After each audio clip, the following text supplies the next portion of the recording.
Hey, faithful listener. Thanks for tuning in to the P40 Ministries Daily Podcast. This podcast is dedicated to helping you grow spiritually so you can grow personally. Let's grow together by building a consistent Bible reading routine. This is Jen, your host, and today we will be discussing the book of Mark.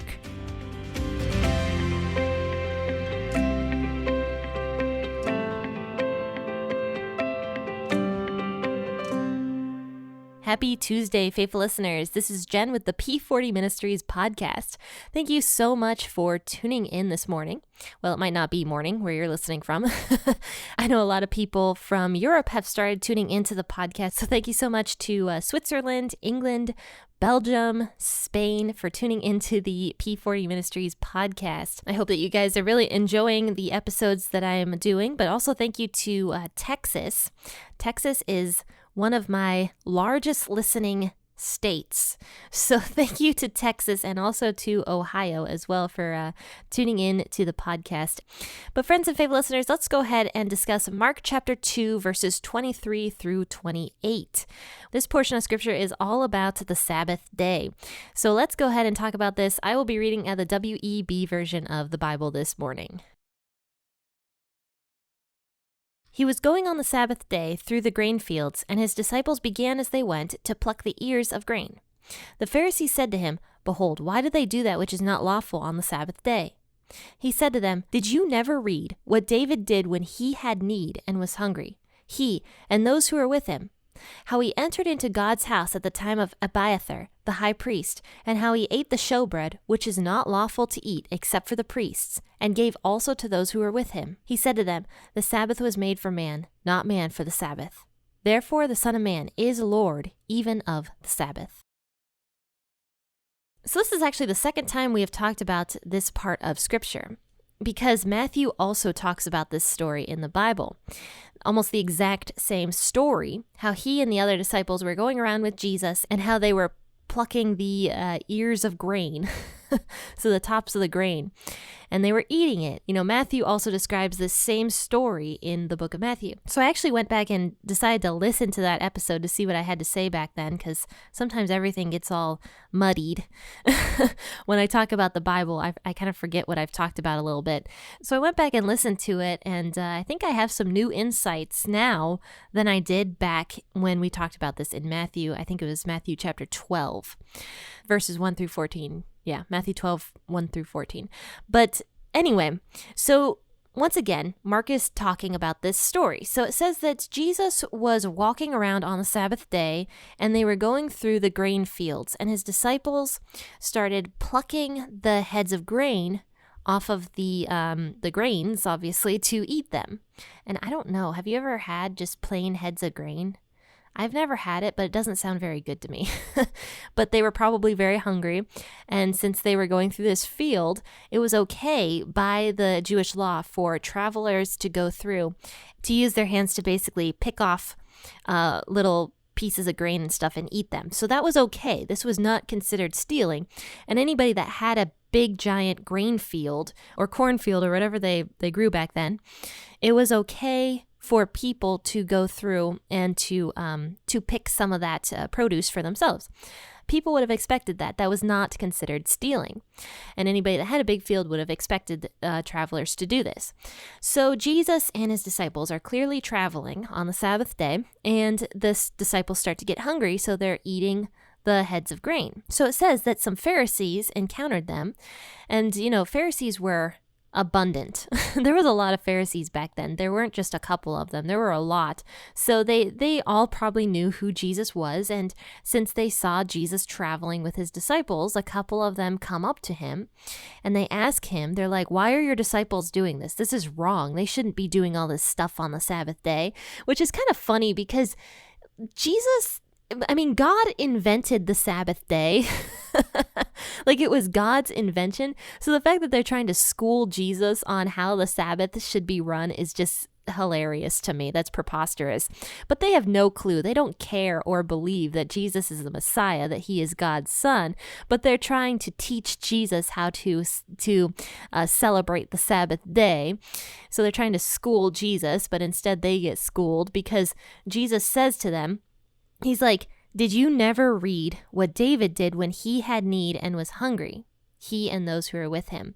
So when I mentioned this beforehand back in Matthew chapter 12, when we did our episode on that one, I mentioned that David had done something that was wrong. It was against the law. But now that I'm looking at it again, I just think there's more to the story. So Jesus is mentioning the story of David to explain to them, look, this King David, who you revere as basically the best of all people, like a saint pretty much, when he broke the law, you're revering somebody who did in fact break the law, and you act like he did nothing wrong. So why is it that some things are okay to do and other things aren't okay to do?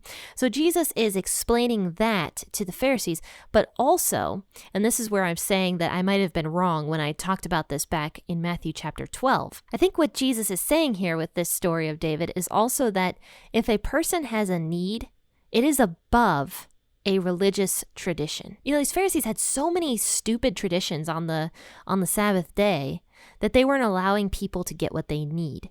For example, one of the laws, quote unquote laws, on the Sabbath day that was just completely made up was people were not allowed to tie a knot on the Sabbath day. Isn't that stupid?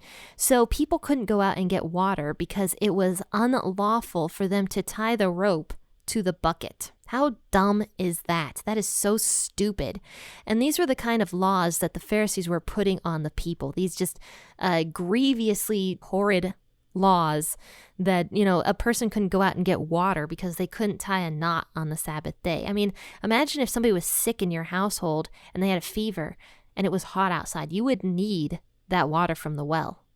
And yet it was unlawful to tie the knot to the bucket to bring it up out of the water. It's just absolutely ridiculous.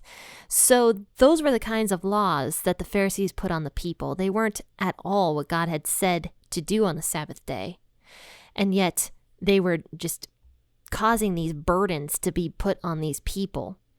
So Jesus is not only telling the Pharisees, like, look, you're being hypocritical because David, who you revere, did in fact break the law, and yet you revere him. So that's hypocritical. And secondly, David had a need. He had a need. He was starving. Him and his men were starving. So they went to the temple and asked for the showbread to eat, even though that was an unlawful thing to do. So, I mean, it could go either way. You could look at it as David committed a sin, and that was wrong for him to do because God can supply needs. Or you could look at it as David and his men were starving, and they went into the temple, and God allowed that because David and his men were starving. So you could look at it either way. So back when I mentioned it in Matthew chapter 12, I had said specifically David committed a sin, but you really could look at it several different ways. But anyway, so Jesus mentions this story to the Pharisees. He already had mentioned this passage from Hosea 6 verse 6, which was, God desires mercy and not sacrifice. So he's telling the Pharisees here with this story of David that they need to be merciful, because God was merciful towards David, even though David broke the law, because David had a need. And he's telling the Pharisees, look, if you know the laws so well, you need to also have mercy. My disciples are in need. They're innocent. They were hungry. And they're allowed by law to pick the heads of grain off and to eat them. So when Jesus is telling the Pharisees this, he also says to them, he says in verse 27, the Sabbath was made for man, not man for the Sabbath. So in other words, God created the Sabbath day for people. He did not create people for the Sabbath day. He did not put the Sabbath day in place before people were made and people were supposed to follow it in all these stupid traditions or something like that. No, he made the Sabbath day for people because it is necessary. And we just talked about this actually in Exodus, as funny as this is. It is interesting how often the Old and the New Testament line up. But here's the thing. God created the Sabbath for man because it is so necessary for people to have a day off. Mentally and physically, it is necessary. And you will see that you can Google it and you will find non-religious statements about how important it is for people to take a rest. It's important. So God gave people a day where they were allowed to do nothing. Just think of that. A day where you are allowed to do nothing and no one can criticize you for it. That'd be so nice. I mean, we have a different opinion now about the Sabbath day. A lot of people don't take them. And Western culture is so big on like killing yourself with work. At least that's from my opinion of Western culture in America is, you are regarded as a hero pretty much if you just work nonstop. And I might be wrong about that. I don't know exactly every culture on the world, but but I do know a little bit about America since I live here. And yes, I mean, I feel like people are always, hustling, quote unquote hustling.